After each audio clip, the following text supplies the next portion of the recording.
Hello my name is Arnav and welcome back to a brand new video. आज की इस video में हम बात करने वाले एक स्मॉल कैप कंपनी के बारे में। कंपनी का नाम है एग्जीकॉम। इस कंपनी का आईपीओ आया फैब 2024 में 142 रुपये पर शेयर के रेट पे। विद इन 3 से 3.5 महीने के ड्यूरेशन में इस कंपनी ने हमें तकरीबन 250 से 260% का रिटर्न दिया अपने आईपीओ प्राइस से, और इस कंपनी ने एक 510 रुपए का ऑल टाइम हाई लगाया। अगर आप आज के दिन पे बात करेंगे तो ये कंपनी अपने ऑल टाइम हाई से 71% नीचे यानी कि 146 रुपीज के रेट पे हमें ट्रेड करते हुए देखने को मिल रही है। ऐसे सिचुएशन में आप में से बहुत सारे लोगों के मन में एक क्वेश्चन आ सकता है कि क्या अभी पे हमें एग्जीकॉम को खरीदने के बारे में सोचना चाहिए क्या, या फिर अगर किसी के पास ऑलरेडी एग्जीकॉम है तो क्या अभी भी आपको एग्जीकॉम को होल्ड करना चाहिए या इस स्टॉक से आपको पूरी तरह से एग्जिट हो जाना चाहिए। देखो, आगे बढ़ने से पहले एक डिस्क्लेमर देता हूं, मैं कोई सेबी रजिस्टर्ड इन्वेस्टमेंट एडवाइजर या फिर रिसर्च एनालिस्ट नहीं हूं। ये वीडियो मेरा पॉइंट ऑफ व्यू है एग्जीकॉम के पूरे बिजनेस पे। आज की इस सिर्फ वीडियो के बेसिस पे अगर आप कोई भी इस कंपनी में बाई या सेल प्लान करते हैं तो उसके प्रॉफिट और लॉस की जिम्मेदारी सिर्फ और सिर्फ आपकी होगी। एक और छोटा सा डिस्क्लेमर मैं यहाँ पे ऐड करना चाहूंगा। आज से तकरीबन 6-7 या फिर 8 दिन पहले मैंने खुद एग्जीकॉम के कुछ शेयर्स को बाई किया है, आई गेस अराउंड 150 या फिर 155 रुपीज पर शेयर के रेट पे। So without wasting any more time let's get started. सबसे पहले हम बात करते हैं कि ये कंपनी का पूरा बिजनेस क्या है। तो इस कंपनी के पूरे बिजनेस को आप 2 हिस्सों में बांट सकते हैं। पहला सेगमेंट है क्रिटिकल पावर बिजनेस का और दूसरा है ईवी चार्जर वाला बिजनेस। तो पहले हम समझते हैं क्रिटिकल पावर बिजनेस कहने का मतलब क्या है। देखो दोस्त, इस क्रिटिकल पावर बिजनेस सेगमेंट में ये जो एग्जीकॉम है ये टेलीकॉम नेटवर्क्स और डेटा सेंटर्स के लिए power backup and energy management solutions provide करता है। इस बिजनेस सेगमेंट्स में अगर आप बात करेंगे तो ये लोग power conversion modules, DC power system, lithium ion batteries and system controller बनाते हैं। अगर आप इनके आरएचपी को भी पढ़ेंगे तो वहां पे ऐसा देखने को आपको मिलेगा कि तकरीबन 47% तक रेवेन्यू का हिस्सा हमें इस वाले ही सेगमेंट से आते हुए देखने को मिलता है। इनफैक्ट अगर मैं आपसे हिस्टोरिकली नंबर दूं तो मार्च 2022 में टोटल रेवेन्यू का 80.9% हिस्सा हमें टेलीकॉम एंड टावर कंपनी से आते हुए देखने को मिल रहा था। मार्च 2023 में 51.49% ऑफ रेवेन्यू इस वाले ही टेलीकॉम एंड टावर ही बिजनेस से आया, और सितंबर 2023 में टोटल रेवेन्यू का 46.3% revenue telecom and tower business से ही आया। अब जरा एक बारी मैं आपको क्विकली ये जो क्रिटिकल पावर बिजनेस है ना, इसको एक बारी लेमन लैंग्वेज में आपको क्विकली मैं समझा देता हूँ। मान लो राजस्थान के किसी छोटे से गांव में किसी टेलीकॉम कंपनी ने डिसाइड किया कि वहां पे हम लोग अपना एक टावर लगाएंगे ताकि उधर पे हमारी रीच बढ़े। अब इस केस में इस टेलीकॉम कंपनी को मेक श्योर करना पड़ेगा कि ये टावर को 24/7 पावर की सप्लाई दी जाए सो दैट वो ऑन रहे। ये जो पावर सप्लाई देने का काम है इसके लिए बड़े बड़े डीसी चार्जेस लगते हैं, साथ ही साथ आपको वहां पे एक पावर बैकअप क्रिएट करना पड़ेगा, और ये जो दोनों काम है इन्हीं दोनों काम को एग्जीकॉम कर देता है टेलीकॉम कंपनीज के लिए, जिसके बदले में टेलीकॉम कंपनीज एग्जीकॉम को पेमेंट करती हैं। इनका जो दूसरा बिजनेस सेगमेंट है इलेक्ट्रिक व्हीकल सप्लाई इक्विपमेंट या फिर सिंपल लैंग्वेज में ईवी चार्जिंग का बिजनेस, जो कि बार बार ही आप कॉन कॉल में मैनेजमेंट को बोलते हुए सुनोगे।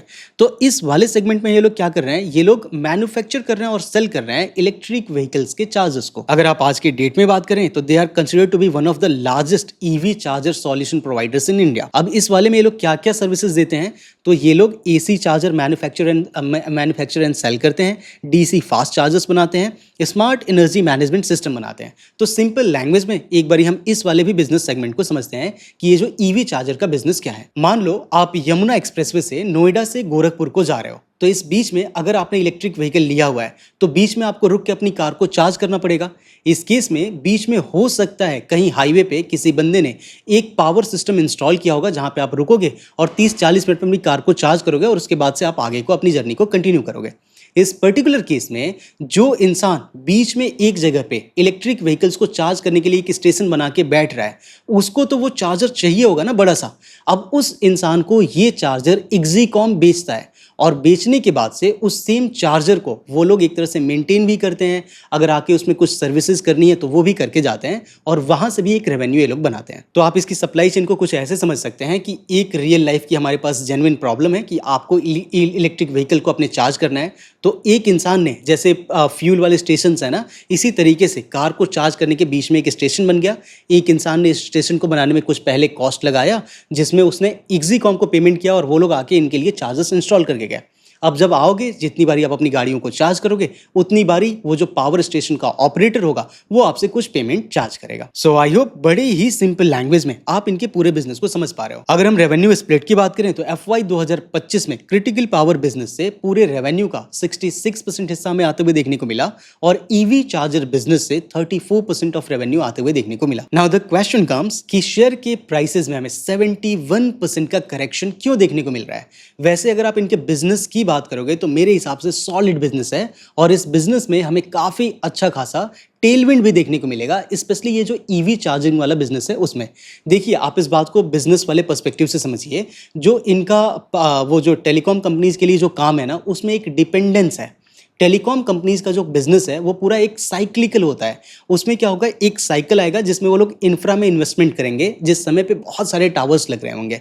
एग्जाम्पल के तौर पे अभी पे अगर आप बीच में बात करेंगे तो सारी टेलीकॉम कंपनीज 4G से 5G पे अपग्रेड कर रही थी, तो वहां पे सब लोगों ने अपने टावर को अपग्रेड किया जिसकी वजह से एक्जीकॉम जैसी कंपनीज को बहुत सारे ऑर्डर लगे। और जैसे ही 5G सारी कंपनीज इंस्टॉल कर लेंगी उसके बाद अगर फिर से 6G पे इन लोगों को स्विच करना हुआ तो वहां पे हमें फिर से एक बूम आते हुए देखने को मिलेगा। अदरवाइज अगर ये टेलीकॉम कंपनीज इंफ्रा में इन्वेस्टमेंट नहीं करती हैं तो एक्जीकॉम को जो ऑर्डर आएगा इस वाले पर्टिकुलर बिजनेस सेगमेंट से वो बहुत कम आएगा। लेकिन जो इनका ईवी चार्जर वाला इंफ्रा वाला बिजनेस है वहां पे हमें बहुत अच्छा ग्रोथ भी आते हुए देखने को मिल रहा है। और उस पर्टिकुलर सेगमेंट में मुझे ऐसा लग रहा है कि जिस तरीके से लोग इलेक्ट्रिक व्हीकल्स को अडॉप्ट कर रहे हैं और गवर्नमेंट भी जिस तरीके से उसको इंसेंटिवाइज कर रही है, हमें उस वाले बिजनेस में अच्छा खासा टेलविंड आते हुए देखने को मिलेगा। और सेम चीज मैनेजमेंट ने भी अपने कॉन कॉल में हाईलाइट किया है। नाउ द क्वेश्चन कम्स, अगर सब कुछ इतना समझ में आ रहा है then why the hell share prices went 71% down from all time high. और इसके कुछ मेन रीजंस जो मुझे लगते हैं वो मैं आपके सामने एक एक करके रखता हूं। देखिए, जब आप इनके बैलेंस शीट को देखते हैं तो 2023 से 2024 में आपको एक बहुत ही शार्प जंप देखने को मिलेगा और 2024 से 2025 में फिर से आपको एक डिक्लाइन देखने को मिलेगा। तो पहले हम ये समझते हैं 2023 से 2024 में हमें जंप क्यों देखने को मिला। तो उसका मेजर रीजन ये था कि एक इनको वन टाइम ऑर्डर मिला BSNL की तरफ से, जो कि अभी हम सीक्वेंस में देखते हैं तो आप देखते हुए चलोगे। सो सबसे पहले अगर हम बात करें तो इनका जो रेवेन्यू था FY 2024 में वो 2023 के मुकाबले 44% से ऊपर गया। FY 2023 में रेवेन्यू था 708 करोड़ का और FY 2024 में रेवेन्यू था 1020 करोड़ का। ये जो FY 2024 में रेवेन्यू में ग्रोथ का जो रीजन था वो था BSNL से इन लोगों को एक 310 करोड़ का एक वन टाइम का कॉन्ट्रैक्ट मिला। और इस कॉन्ट्रैक्ट में बहुत ही सिंपल था, जो अनकवर्ड विलेजेस थे इंडिया के उन लोगों को कनेक्ट करना था।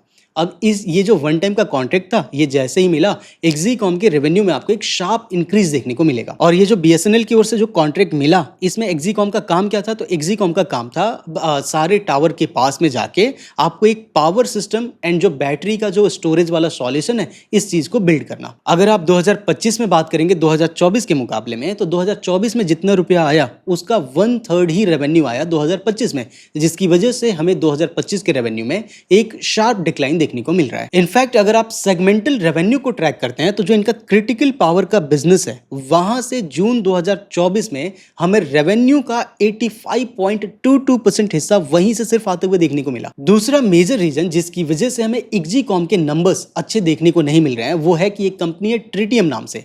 उस कंपनी को इन लोगों ने अक्वायर किया 273 करोड़ में, जिसकी वजह से हमें फाइनेंशियल एंड ऑपरेशनल दोनों कॉस्ट ऊपर चले गए और इनके नंबर्स हमें अच्छे देखने को नहीं मिल रहे हैं। अब ट्रिटियम क्या करती है, तो एक तरह से ये भी सेम सेगमेंट में है। ये फास्ट DC चार्जेस बनाने का काम है, जो कि अगर आप हाईवेज की बात करेंगे, चाहे फ्लीट डिपोट की बात करेंगे या फिर जो पब्लिक चार्जेस होते हैं ना, जो बड़े बड़े जो फास्ट गाड़ियों को चार्ज करते हैं, उसको बनाने में ट्रिटियम की एक्सपर्टीज है। ट्रिटियम की लगभग इंसॉल्वेंसी फाइल होने वाली थी तो उसको ठीक तरीके से रिस्ट्रक्चर किया गया और उसके बाद से एक्जीकॉम ने ट्रिटियम को अक्वायर किया। अगर आप ट्रिटियम के बिजनेस की बात करेंगे तो इनका already north America and Europe के मार्केट में काफी अच्छी पकड़ है एंड 47 से भी ज्यादा इंटरनेशनल मार्केट्स में ये लोग एक्टिव हैं। इनफैक्ट मैं जिस तरीके से बिजनेस को देख रहा था, अभी आप रिसेंट में बात करेंगे तो लगातार हमें इनके ग्रॉस प्रॉफिट मार्जिन में इंप्रूवमेंट देखने को मिल रहा है और उसका एक मेजर कॉन्ट्रीब्यूशन मेरे हिसाब से ट्रिटियम को जाता है, क्योंकि जो वो वाले मार्केट्स हैं यूरोप एंड USA वाले, वहां पे जो मार्जिन्स है वो इंडिया वाले मार्केट से कहीं ज्यादा बेहतर है। इस कंपनी को अक्वायर करने की वजह से जो सिनर्जी क्रिएट हो सकती है वो ये है कि एक्जीकॉम के पास ऑलरेडी मैन्युफैक्चरिंग स्किल है प्लस में कॉस्ट की इफिशियंसी है और जो ट्रिटियम है इनके पास एक तरह से इंजीनियरिंग की एक्सपर्टीज है और ग्लोबली कस्टमर बेस है। अब अगर ये दोनों कंपनीज मिल जाती हैं और ठीक तरीके से सब कुछ एज प्लान जाता है तो ये लोग यूएसए एंड यूरोप में काफी अग्रेसिवली अगर चाहें तो अपने आप को एक्सपेंड कर सकते हैं। वैसे अभी पे जो हाल चल रहा है उसके हिसाब से मुझे लगता नहीं है कि इन लोगों को अग्रेसिवली एक्सपेंड करने के बारे में सोचना चाहिए। अगर हम सेगमेंट स्पेसिफिक हो जाएं जिसकी वजह से हमें एक डिक्लाइन देखने को मिल रहा है, उनमें से पहला तो मैंने आपको ऑलरेडी बता दिया कि जो बीएसएनएल की तरफ से एक बहुत बड़ा वन टाइम कॉन्ट्रैक्ट आया तो रेवेन्यू लगातार ऊपर चले गया और 2025 में वो चीज रिपीट नहीं हुआ।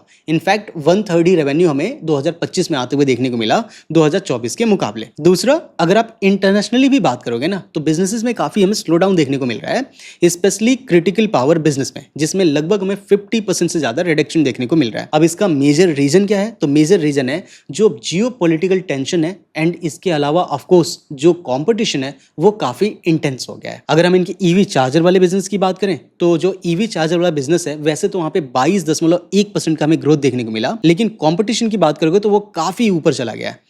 अगर आप बात करेंगे इनमें वैल्यू में ग्रोथ तो वो नहीं हुई, कंपटीशन की वजह से मार्जिन पे प्रेशर आ रहा है, वेयर एज हमें स्टिल वॉल्यूम में ग्रोथ जरूर देखने को मिला। अगर आप इस कंपनी को पढ़ते हैं तो एक और चीज आपको जरूर ध्यान में रखना चाहिए, वो ये है कि ये कंपनी अभी पे लगातार केपेक्सेस कर रही है और ये जो केपेक्स कर रहे हैं इनमें से एक केपेक्स 100 करोड़ का ऐसा भी है कि हैदराबाद में ये लोग एक नया ईवी चार्जर मैन्युफैक्चरिंग प्लांट लगा रहे हैं, जिसके बाद से इन लोगों की जो एसी चार्जर की कैपेसिटी है वो 42,000 से बढ़ के 2,22,000 की हो जाएगी और डीसी फास्ट चार्जर की कैपेसिटी 2400 से बढ़ के 5900 हो जाएगी। और ये जो प्लांट है यहाँ पे अक्टूबर 2025 से प्रोडक्शन स्टार्ट होने की गाइडेंस है, यानी कि जो अगला वाला क्वार्टर है उस वाले में हमें शायद यहाँ से कुछ और अपडेट आते हुए देखने को मिले। अगर आप फिलहाल में बात करेंगे तो कंपनी R&D पे भी काफी खर्चा कर रही है, मुझे एग्जैक्टली याद नहीं है लेकिन आई गेस तकरीबन 40 करोड़ का नंबर था जो इन लोगों ने R&D पे खर्च करने के लिए सोचा है और उनमें से एक अच्छा खासा अमाउंट इन लोगों ने स्पेंड कर भी दिया है। जब मैं इस कंपनी के मैनेजमेंट के बारे में पढ़ रहा था तो मुझे मैनेजमेंट काफी समझ में आया और ये एक मेजर रीजन था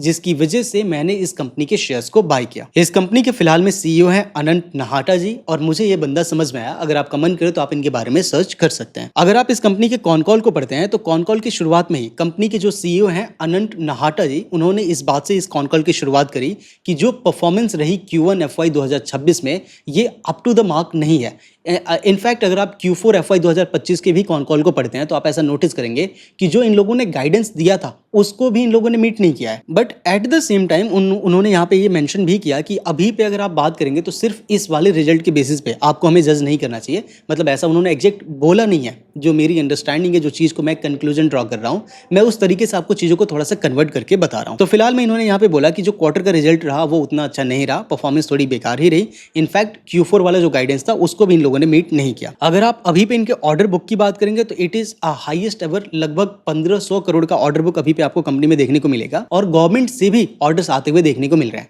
जो इनके फादर साहब हैं उनकी भी कंपनी में अगर आप जाके देखेंगे तो वहां पे भी गवर्नमेंट से ऑर्डर हमें आते हुए देखने को मिलते हैं। सो एक बात तो शायद मैं कह सकता हूं कि गवर्नमेंट के साथ जो इन लोगों के ताल्लुकात हैं वो ठीक हैं, तो इसकी वजह से मुझे लग रहा है कि हाँ, बिजनेस के लिए ये अच्छी बात है। अगर आप ईवी चार्जर के बिजनेस की बात करेंगे तो वहां पे इन्होंने हाईलाइट किया कि जो हमारा ईवी चार्जिंग वाला बिजनेस है वहां पे हमें एक अच्छा मोमेंटम देखने को मिल रहा है। इसके अलावा जो ट्रिटियम को इन लोगों ने अक्वायर किया जिसकी वजह से रिजल्ट्स में हमें थोड़ा सा इंपैक्ट देखने को मिल रहा है। अगर आप एबिटा की बात करेंगे तो Q1 FY 2026 में इसमें एबिटा में हमें 38 करोड़ का लॉस और हमें पैट में 71% का लॉस देखने को मिला, जिसका प्राइमरी रीजन मैनेजमेंट ने यहाँ पे बताया हुआ है कि ट्रिटियम ही है। बेसिकली ट्रिटियम में इन लोगों ने जिस तरीके से जो चीज़ें एक्सपेक्ट करी थी ना उस तरीके से अभी तक प्ले आउट होते हुए देखने को नहीं मिल रही है। बट अच्छी बात यह है कि नंबर्स हमें अच्छे आते हुए ट्रिटियम की वजह से अच्छे आते हुए देखने को मिल रहे हैं। अगर आप इनके क्रिटिकल पावर बिजनेस की बात करेंगे तो वहां पे इन्होंने फिर से हाईलाइट किया कि जो हमारा ये वाला पूरा सेगमेंट है ये पूरी तरह से डिपेंडेंट है टेलीकॉम कंपनीज के ऊपर और आरएसपी में भी यही चीज सेम चीज आपको पढ़ने को मिलेंगी। तो यहाँ पे अगर आप फिलहाल में बात करेंगे तो इन्होंने हाईलाइट किया कि जो टेलीकॉम का बिजनेस है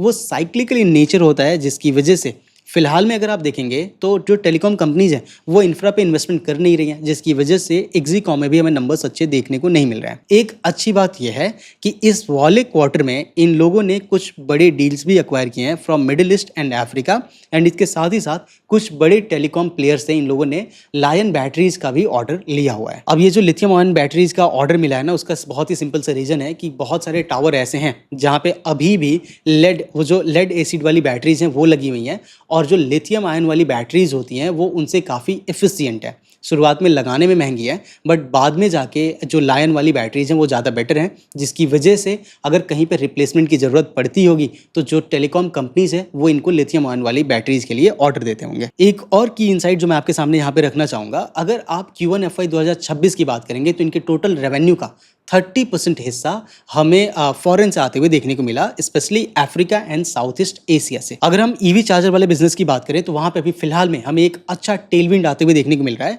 लेकिन एक चीज को आपको ध्यान में जरूर रखनी चाहिए कि ये जो ईवी चार्जिंग वाला बिजनेस है ना, वो पूरी तरह से डिपेंडेंट है इलेक्ट्रिक व्हीकल्स की गाड़ियों के सेल पे। फिलहाल में आप बात करेंगे तो हमें ग्रोथ देखने को मिल रही है, लेकिन फ्यूचर में अगर ये ग्रोथ घटी तो इनके इस वाले भी बिजनेस सेगमेंट में हमें थोड़ा सा डेंट देखने को जरूर मिलेगा। Q1 FY 2025 में अगर आप बात करेंगे तो 23,000 इलेक्ट्रिक कार सेल हुए और Q1 2026 में 40,000 कार हमें सेल होते हुए देखने को मिल रहे हैं, विच इज ग्रेट। इसी तरीके से अगर ये नंबर आता रहा तो ये जो इनका इलेक्ट्रिक व्हीकल वाला जो चार्जर वाला बिजनेस है ना, वहां पे हमें अच्छा ग्रोथ आते हुए देखने को मिल सकता है। इसके अलावा वैसे भी मैं बिजनेस को जिस लेवल पे जाके पढ़ पाता हूं और जिस तरीके से मैं बिजनेसेस को देखता हूं, एट अ रेट ऑफ 147 मुझे ये बिजनेस समझ में आ रहा है। स्पेशली अगर आप टेक्निकल चार्ट्स पे जाके देखेंगे तो हमें वॉल्यूम्स में रिसेंटली स्पाइक आते हुए देखने को मिल रहे हैं।